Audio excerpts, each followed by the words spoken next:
Hey everyone, and welcome back to the channel. Today I'm going to share a story that still gives me chills just thinking about it.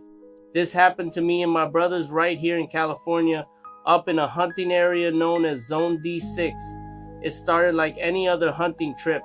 The six of us drove up, set up camp, had a good dinner, and turned in for the night, excited for the morning hunt.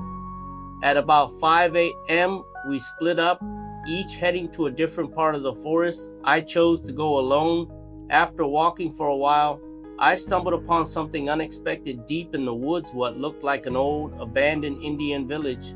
The second I saw it, the hair on my arm stood straight up. The air felt heavy, cold, and just wrong. Against my better judgment, I pushed forward.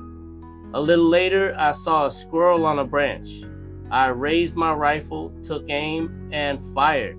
But when I went to pick it up, something was off. The squirrel was already stiff and cold, as if it had been dead for days, not seconds. A wave of unease washed over me. I tossed it aside and tried to shake off the feeling, continuing my walk. That's when I heard it. A soft, dragging sound behind me, footsteps. I whipped around, my heart starting to race, but there was nothing there. I started walking again, and the sound returned perfectly in sync with my own steps. It was like something was mimicking me, walking right in my tracks. I spun around again, still nothing. My heart was hammering against my ribs. I was completely spooked. I raised my rifle, aimed blindly into the trees behind me, and fired a warning shot. The moment the gunshot echoed through the forest, I heard a loud crashing sound. Something was running fast, breaking branches and tearing through the undergrowth. Then, as suddenly as it started, there was complete silence. That was it for me. I didn't wait to see what it was. I practically ran all the way back to our campsite. That night was restless for all of us. Around midnight, we started hearing strange noises just outside our tents. It sounded like something was walking in circles around our camp. And mixed with the footsteps was this faint, mournful sound, like a woman crying in the distance. It went on for what felt like hours. None of us got any sleep. By morning, the mood was grim. The excitement for the hunt was gone, replaced by a shared sense of dread. We didn't even have to discuss it. We all knew we were done. We packed up our gear as fast as we could and just went home. But for me, it wasn't over. Back in my own house, the strange things continued. At night, I'd hear those same noises, shuffling, scratching, tapping on the walls. Sometimes I'd even hear faint whispers when no one was there. Then I started getting sick.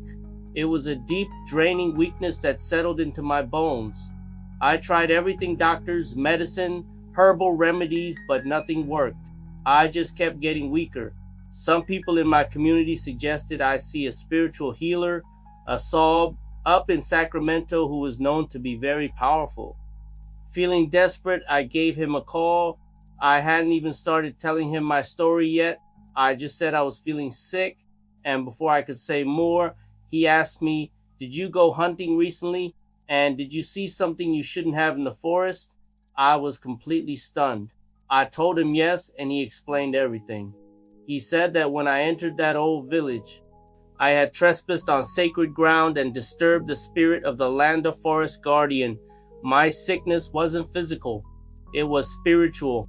The Saab told me the only way to get better was to hold a ceremony to ask for forgiveness and show respect to the spirit whose land I had violated.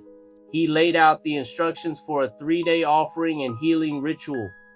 We followed his every word, preparing everything exactly as he said, and it worked. A few days after the ceremony was complete, the sickness just lifted, the weakness was gone. I felt like myself again. It was a profound and humbling experience, and it taught me a powerful lesson about respect for the unseen world around us. Since that day, I've never gone deep into the forest to hunt again. Some places are not meant for us, and some things are better left undisturbed. Thanks for listening to my story. If you've ever had an experience like this, I'd be interested to hear about it in the comments below. Don't forget to like this video and subscribe for more stories. Stay safe out there.